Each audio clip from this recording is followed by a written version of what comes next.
Donc je me présente, Vivien Sève, je m'occupe de la blockchain chez Exaion. Exaion, qu'est-ce que c'est? C'est une filiale du groupe EDF qui s'est lancée dans la blockchain en 2020. On est détenu via le fonds d'investissement du groupe et on est considéré comme une filiale centrée sur l'innovation autour de la blockchain et du cloud computing. On est né par la récupération d'infrastructures du groupe EDF. Donc on récupérait des vieux supercalculateurs qu'on mettait à jour, qu'on augmentait et qu'ensuite on mettait sur le marché sous forme de cloud computing classique. Et donc du coup là-dessus, on a développé deux offres. Une offre de station de travail à distance qui permet aux collaborateurs d'accéder à des ordinateurs surpuissants à partir d'un navigateur web. Ça permet d'éviter les gens qui ont des briques Lenovo. Je ne sais pas si vous voyez de quoi je parle, mais quand vous arrivez en entreprise, vous avez une grosse brique Lenovo. Là, l'idée, c'est vous arrivez avec cette brique, mais derrière, vous avez un ordinateur surpuissant. Vous êtes un data scientist. Vous pouvez accéder à un ordinateur avec un GPU pour faire de l'entraînement ou des choses comme ça.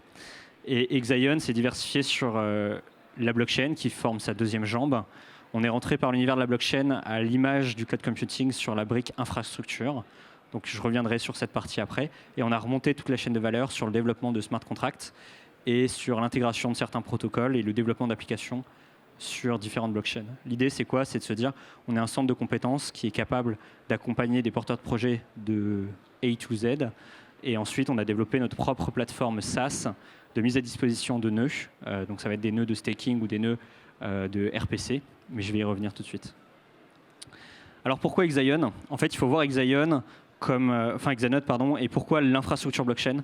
Il faut voir en fait les différentes étapes qui ont propulsé le monde de l'informatique depuis les débuts. En fait, il faut se dire qu'au tout début de l'informatique, dans les années 80-90, donc on était sur une informatique hyper centralisée dans des centres où les scientifiques utilisaient des ordinateurs qui se connectaient à un super ordinateur. Et ensuite, progressivement, on a réussi à décentraliser cette puissance de calcul grâce à des CPU de plus en plus puissants, de la RAM de plus en plus puissante, des cartes graphiques de plus en plus puissantes, et tout ça pour faire de la bureautique. Ça, c'est ce qu'on appelle le hardware, le web zéro. C'est-à-dire, on ne savait même pas se connecter entre nous, on avait juste un ordinateur, et on travaillait sur cet ordinateur. Et ensuite est arrivé le Web 1, qui a été le premier ARPANET, etc. On a commencé à échanger, il y a eu des communautés qui ont commencé à se créer sur Internet. L'Internet est devenu de plus en plus global. Et on a commencé à échanger. Et les plateformes là-dessus, c'est au-dessus de notre ordinateur, on avait des navigateurs web qui aujourd'hui font plein de choses, nous donnent accès à plein d'applications, Facebook, des forums, de la documentation, Wikipédia. Donc on a construit sur ces plateformes qui étaient des navigateurs web qui eux-mêmes s'appuyaient sur des plateformes qui étaient votre ordinateur que vous avez au quotidien. Ensuite est arrivé le Web 2.0. On a commencé à abstraire toutes ces couches. C'est l'arrivée de Netflix, c'est l'arrivée d'Airbnb. Et toutes ces couches-là, où il y a des millions d'utilisateurs, vous ne voyez pas ce qu'il y a derrière. Et derrière, c'est des data centers. Et c'est des data centers détenus par des cloud providers. Donc ça, c'est ce qu'on appelle le Web 2. C'est le web qui existe aujourd'hui, tel qu'on le consomme au quotidien. Et ensuite, en 2008, il y a eu le release du premier Web 3. Et peu de temps après, l'arrivée d'Ethereum, qui a permis du coup, de commencer à faire exécuter certains smart contracts, et puis d'autres blockchains, par exemple comme Tezos, qui, elles, vont être justement ce qu'on appelle le protocole. C'est-à-dire, dans le Web 1, on utilisait ce qu'on va appeler du HTTP, HTTPS.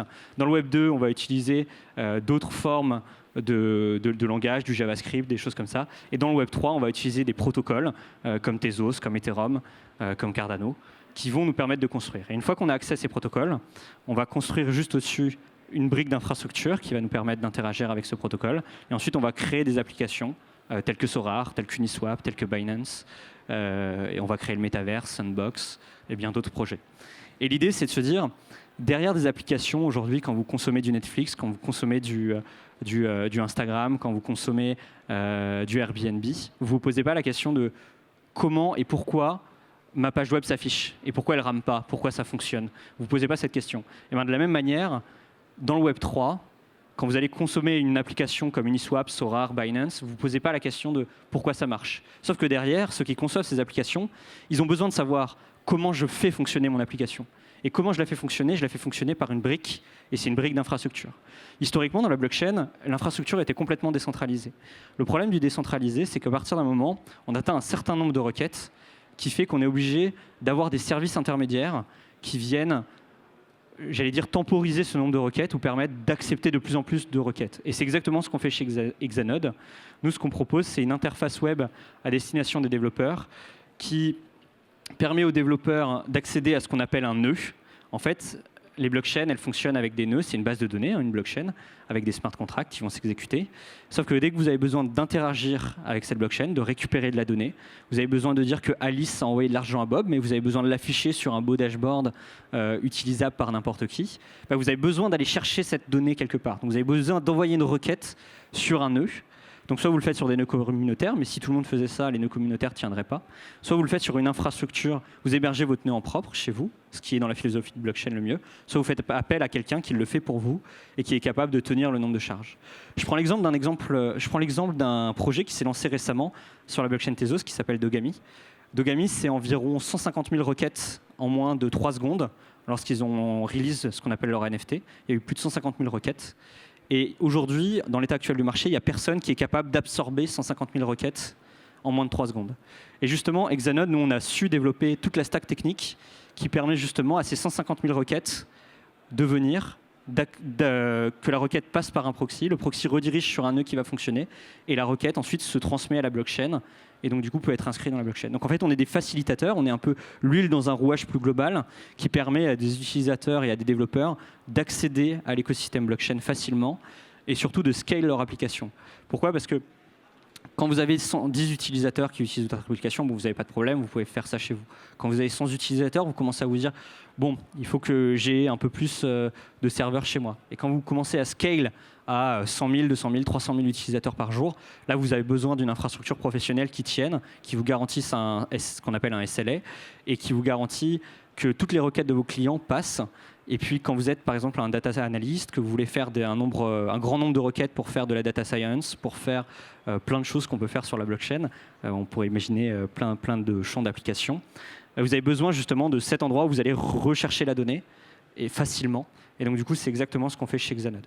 Hexanode va être lancé dans 15 jours sous la forme d'une bêta privée. C'est-à-dire qu'on va envoyer à certains développeurs ou aux gens qui nous le demandent l'accès à la plateforme, donc sous forme de bêta privée. L'accès sera complètement gratuit au début. Et puis on le lancera de manière plus importante prochainement, après les retours de cette première bêta privée. Aujourd'hui, on supporte 8 protocoles. On va release les protocoles progressivement. On commence par 2 protocoles, à savoir Tezos et Ethereum, qui aujourd'hui tournent. On a déjà eu des expérimentations. On travaille notamment avec Ubisoft et Dogami sur Tezos. Et on travaille aussi avec Société Générale sur Ethereum. Donc aujourd'hui, on est capable, notre infrastructure tient autant que les infrastructures concurrentes, si ce n'est mieux sur certains protocoles. Donc si je reviens, par exemple, Infura, on fait à peu près la même chose et on tient de la même manière sur Ethereum. Et sur Tezos, on est les seuls aujourd'hui à savoir tenir le nombre de requêtes par seconde sur une infrastructure blockchain type RPC. Donc Hexaion et Hexanode, c'est une démarche qui a commencé en 2021, qu'on a professionnalisée, qu'on a améliorée. Et ça nous permet justement sur cet écosystème Web3 d'avoir une infrastructure qui est multi-chain, comme vous l'avez dit. Vous avez probablement demain, l'avenir sera hybride, c'est-à-dire vous n'aurez pas seulement Ethereum, vous n'aurez pas seulement Cardano, vous n'aurez pas seulement Tezos, vous aurez un ensemble de blockchains sur lesquels vous allez pouvoir interagir et vous allez pouvoir chercher l'information dont vous avez besoin selon votre besoin de l'application. Vous allez avoir des layers 2, vous allez avoir plein de choses comme ça. Sur Hexanode, on propose justement un monitoring dédié, donc c'est-à-dire que vous allez avoir accès à des instances dédiées où vous allez pouvoir voir les logs de votre nœud. Vous allez pouvoir analyser ce qui se passe sur votre nœud et aller plus loin. Aujourd'hui, ce n'est pas possible sur les infrastructures de nos concurrents. Donc aujourd'hui, on est les seuls à pouvoir faire ça. Et vous allez pouvoir manager. C'est-à-dire que si vous avez besoin d'un nœud, vous allez pouvoir populer un seul nœud. Si vous en avez besoin de 1, 2, 3, 4, 5, 6, vous allez pouvoir activer ce qu'on appelle l'autoscaling. C'est-à-dire que votre infrastructure, vous n'allez plus vous prendre la tête de savoir est-ce que j'ai besoin de 1, 2, 3 nœuds Tezos pour tenir ma charge ou des nœuds Ethereum. Vous allez juste activer l'option et en fait l'infrastructure à l'image du Web 2 va automatiquement grandir avec le nombre de requêtes que vous envoyez sur la plateforme. Ça va vous permettre notamment de scale, ce qu'on dit scale your dApps, c'est-à-dire les applications décentralisées. Au début, vous avez quelques requêtes, donc ça passe, ce que je disais tout à l'heure. Et puis au bout d'un moment, vous allez avoir beaucoup d'utilisateurs et il faut que votre infrastructure tienne. On l'a vu par exemple avec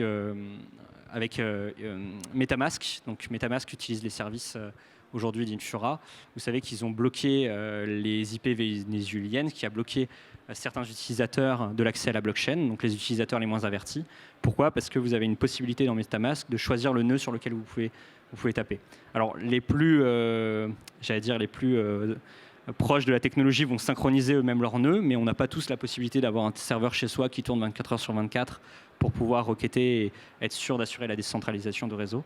Et donc du coup, nous, on propose ce genre de service où on peut connecter son wallet sur des nœuds d'Hexanode, ce qui permet d'éviter ce genre de censure qui a pu arriver récemment avec le Venezuela. Donc voilà un peu notre produit Hexanode. Comme je disais, on est en bêta privée d'ici 2 semaines.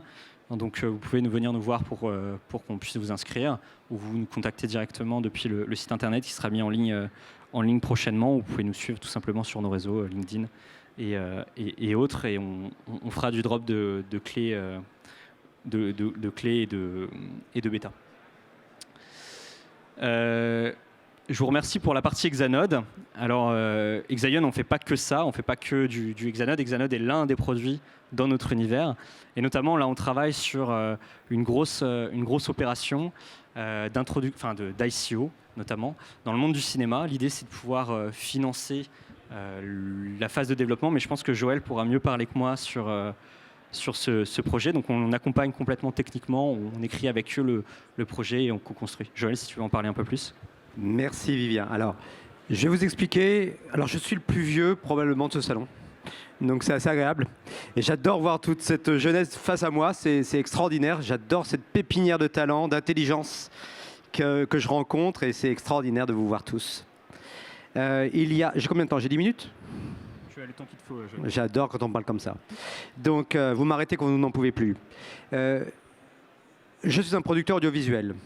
Donc producteur audiovisuel, des films, des séries, des choses que vous voyez. Durant la pandémie, vous avez eu l'occasion de voir des choses qui devaient être assez sympas. Quand vous vous embêtiez un petit peu chez vous et vous disiez heureusement qu'il y a Netflix, heureusement qu'il y a Amazon, et avec Canal, j'ai des avantages, c'est pas si mal que ça. Donc on va regarder des choses parce que regardons un petit peu ce qui se passe, comment on voit aujourd'hui. Et vous avez regardé beaucoup de choses de production française? Je suis pas sûr. Est-ce que vous allez au cinéma récemment?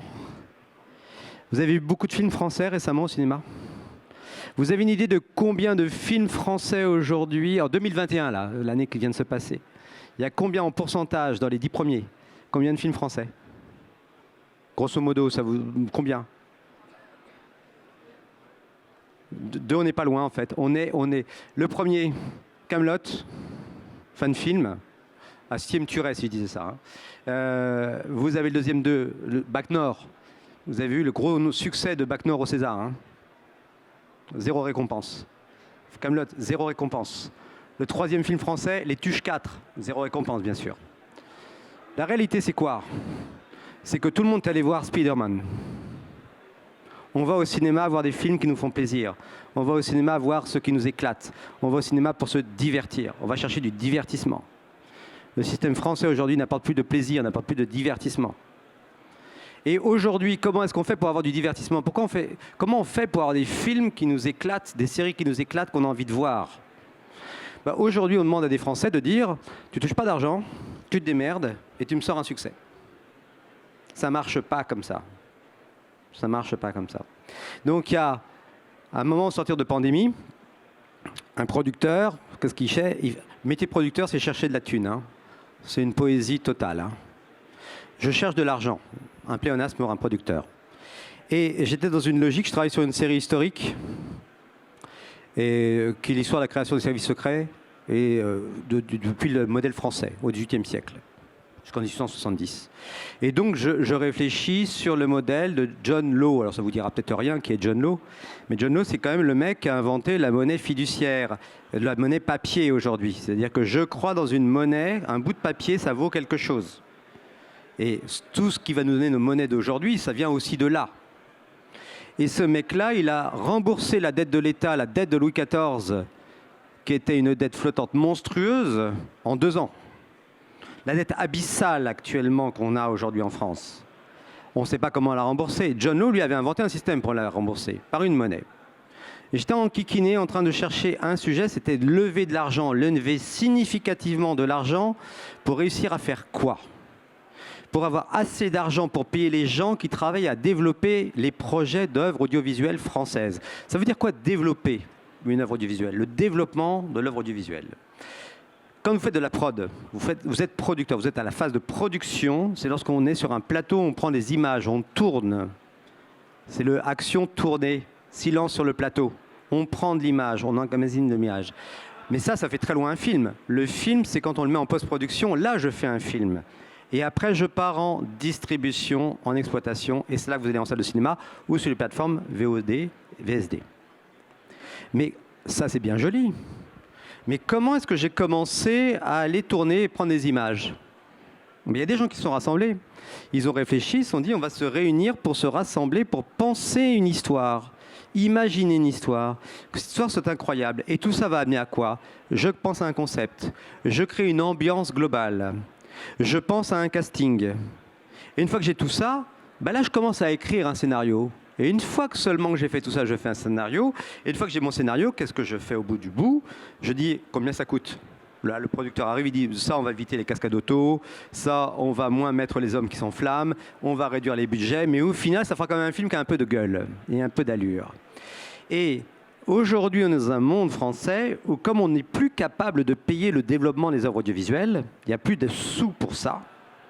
Il ne faut pas être surpris que finalement le samedi soir, ce soit meurtre à Barbizon, meurtre à Toul, meurtre à Nancy, meurtre à machin, et que finalement plus personne ne regarde ça, parce que tout le monde s'en fout de ce que l'on présente aujourd'hui. Et que si on veut avoir effectivement des succès qu'il faut que seuls les Américains ne tiennent pas la part aujourd'hui du succès. Aujourd'hui, qui tient l'industrie du cinéma, hein, c'est Hollywood et Bollywood. Hein. C'est ça la vérité. Hein. Le reste, c'est de la poésie. On se touche en France quand on dit que l'indépendance française qui fait que nous allons avoir des œuvres. Est-ce que tout le monde a envie de se précipiter pour voir l'histoire d'une petite fille en noir et blanc, roumaine, qui parle en latin pendant 3 heures dans une cave humide? Est-ce que ça nous intéresse? Tout le monde s'en fout. Mais c'est aussi l'exception culturelle. Alors c'est certainement très intéressant, mais ça ne fait pas de business, ça ne fait pas de chiffres, ça ne fait pas de business, ça ne fait pas d'affaires. Donc ça n'a aucun intérêt. Donc si on veut à un moment être un petit peu dans un retour d'investissement et où finalement vous, nous, tous là, tous autant qu'on est, on a envie d'aller regarder des œuvres et de s'éclater en les regardant, eh bien il faut faire ce que les gens veulent voir. Ça c'est la seule vérité économique, industrielle et de chef d'entreprise, et un producteur c'est un chef d'entreprise d'abord. Donc, confronté à cette situation, on se dit, je rencontre une autre productrice, quand un producteur rencontre un producteur, qu'est-ce qu'ils font? Ils se racontent des histoires de producteurs. Hein. C'est les marquises. Hein. Et donc, je rencontre Sarah Lelouch, même chose que moi, producteur. On n'a pas de projet intéressant. Et il nous faut des projets intéressants. Mais c'est normal que les projets ne soient pas intéressants. Vous n'êtes pas payé. Vous n'êtes pas payé, vous vous dites à quel moment, en n'étant pas payé, vous allez penser à prendre du temps sur votre temps personnel alors que vous êtes payé pour être technicien du spectacle, technicien de l'audiovisuel, et donc vous allez abdiquer votre rémunération pour écrire une œuvre idéale qui va plaire au public. Il n'y a personne qui fait ça. Donc vous dites, si ensemble, on trouvait le moyen de payer les gens qui travaillent dans cette phase de la préparation des œuvres, pour que ces gens soient enfin payés avec leurs talents propres, parce qu'en France, il y a des talents incroyables. Hein. On nous les prend, nos talents. Hein. Si on ne les garde pas chez nous, ils vont ailleurs. Hein. Et donc, il faut qu'on garde nos talents chez nous impérativement dans ce pays. La France est le pays qui a inventé le cinéma, 1895 des Frères Lumière. Donc, il faut qu'on le garde. Et c'est maintenant que ça se joue. Et donc, gardons nos talents, ils sont ici, et trouvons les moyens de les payer dans cette phase fondamentale qui est celle de la création. Et la France est un des pays qui crée le plus d'œuvres audiovisuelles au monde, bien plus que les États-Unis. On fait 2 fois plus de films aux États-Unis, en France qu'aux États-Unis. Mais on paye 5 fois moins les Français que les Américains pour faire le même travail. Il faut s'étonner que les Français aient travaillé aux États-Unis. C'est évident. Donc si on trouve le moyen de payer les gens pour faire leur taf et de développer des œuvres qui vont nous plaire et qu'il faut que nous irons au cinéma et qu'on dira je verrai un Spider-Man, mais j'aurai un Kaamelott, j'aurai un Bac Nord, j'aurai un Tuche 4 et je me fous de savoir si les Tuche 4 sont une œuvre audiovisuelle majeure du cinéma français. Mais en revanche, il faut se doter des moyens pour donner l'envie à nous tous d'aller partager les œuvres que l'on a envie de voir. Et donc, ça veut dire de l'argent. Lever de l'argent, comment lever de l'argent? Méthode classique, ça ne marche pas. les Sofika, c'est un modèle, je n'ai pas le temps de le développer ici, mais qui est un modèle concentré qui ne permet pas de développer plus que 73 millions au global par an. Vous avez une idée de combien coûte un film français moyen? C'est quoi un film français moyen? 3,4 millions. 3,4 millions. Moi, je fais une série historique, mon épisode 3,6 millions. Viking, un épisode de Viking, combien ça coûte? Vous avez une idée? Non, 4 millions. C'est-à-dire qu'un épisode de Viking, une saison, toute la série Viking, c'est plus cher que la production audiovisuelle française. On en est là. Donc, si on ne change pas notre paradigme, il ne faut pas s'étonner que les gens ne regardent pas ce qu'on fait. Hein. Ce n'est pas la faute du spectateur. Ce n'est pas le spectateur qui est débile. C'est peut-être celui qui propose un produit qui n'est pas adapté. Donc, à partir de ce moment-là, on se dit, mais faisons un moyen, trouvons un moyen de financer. Et je fais très court, je sens Vivien qui s'énerve. Et donc, à un moment, donc j'étais dans ce moment de recherche désespérée d'un moyen de lever de l'argent de manière intelligente. Et donc, je croise quelqu'un d'Hexaillon dans une soirée, donc on buvait de l'alcool, une soirée normale. Et donc, du coup, il me dit, mais est-ce que tu as pensé au token? Moi, un token, je ne sais pas trop ce que ça veut dire à ce moment-là. Hein. Je suis un produit de l'économie ancienne. Hein. Je suis obsolète, hein, à bien des égards. Mais je pense à John Law à ce moment-là. C'est pour ça que j'ai fait cette grande parenthèse. Et je me dis, le mec qui s'en est sorti au XVIIIe siècle, cet écossais, mathématicien, parce qu'il a inventé une monnaie. Mais est-ce que la devise n'est pas l'alternative intelligente à une problématique où je ne peux pas constituer un fonds, un OPCVM, un FCP, SICA, voire tous ces méthodes classiques de financement. Je ne peux pas le créer parce que, en fait, les contraintes économiques font que ça ne fonctionne pas par rapport à la recherche de production audiovisuelle. Mais si on inventait une crypto-monnaie, effectivement, qui soit adaptée au divertissement, au sens le plus large possible, et si c'était possible, et si on le faisait, et finalement, ce qu'on a fait avec Hexaillon, on s'est dit, on va le rendre possible, ce modèle. Et on va faire en sorte de quoi? C'est que chaque personne qui aime le cinéma et qui a envie de soutenir le cinéma qu'il a envie de voir, qu'il investisse dans une crypto-monnaie dont il a la certitude de quoi? C'est que cette crypto-monnaie, elle va être effectivement affectée, à la différence de tous les fonds qu'on peut imaginer aujourd'hui, dans la production d'œuvres audiovisuelles dont on assure le développement avec toute la recherche d'une œuvre qui soit compatible avec l'envie du spectateur, c'est-à-dire qu'on lui serve ce qu'il a envie de voir, soit au cinéma, soit devant son écran de télévision, soit sur son ordinateur, soit sur son smartphone, eh bien je pense qu'effectivement il y a une volonté de la population, de nous tous, de contribuer à ce genre de proposition. Et donc, faisons une crypto-monnaie, et c'est ce qu'on est en train de lancer, la SEO sera lancée le 28 avril grâce à Hexaillon, avec la blockchain Tezos et Nomadix Lab, qui nous soutiennent dans ce projet. Et donc, nous allons proposer une première levée de fonds de 8 millions d'euros. 8 millions d'euros, ce n'est pas beaucoup d'argent par rapport à un film. 3,4 millions, on dirait 3 films, moins de 3 films.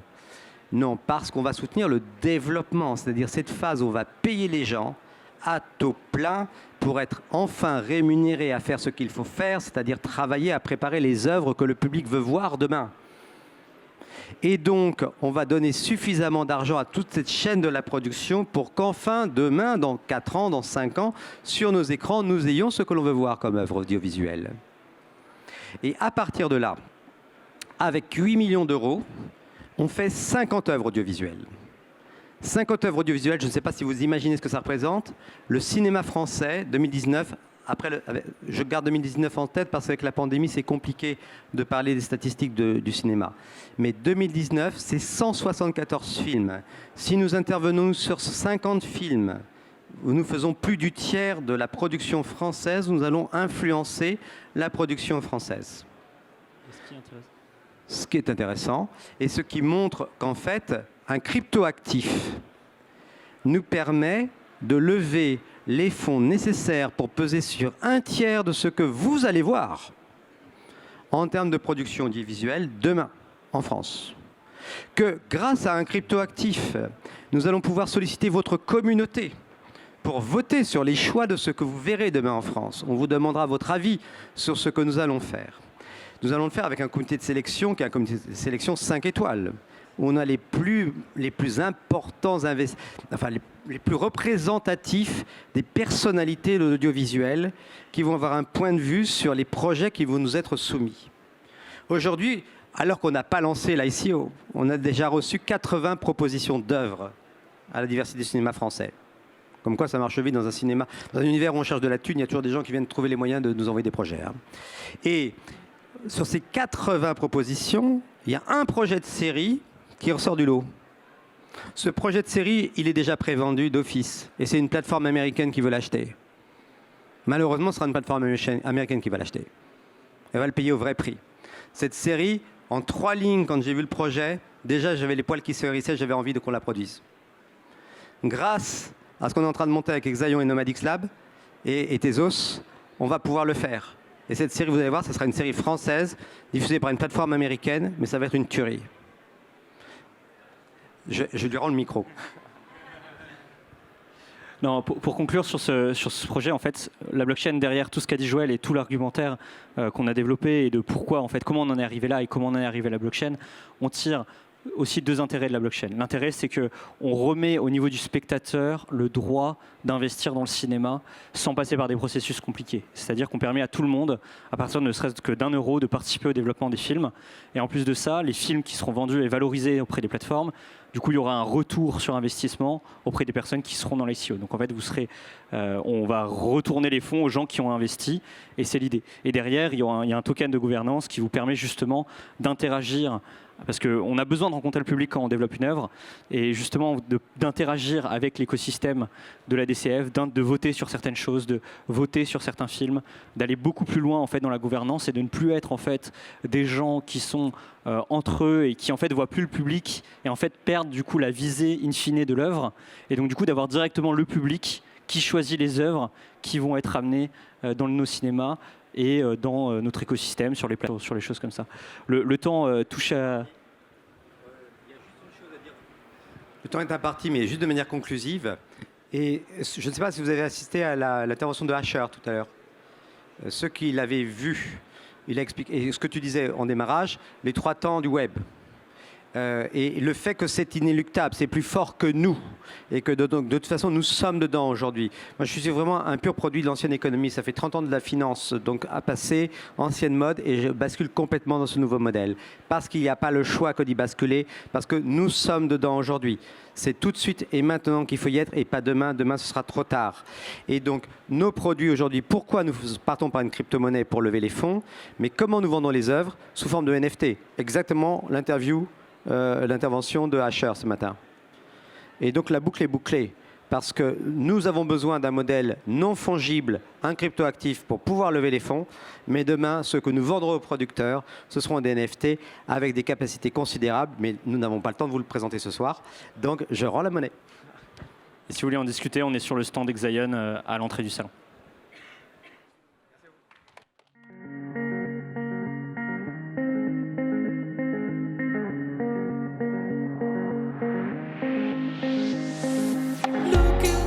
I'm staring at my shadow. Am I gonna be safe in getting through tomorrow? When I throw me down, you could lead me to the side. You still raising me up, but when I look aside, she guides me with a sign and light of me. It ain't over, it ain't over. It ain't over, it ain't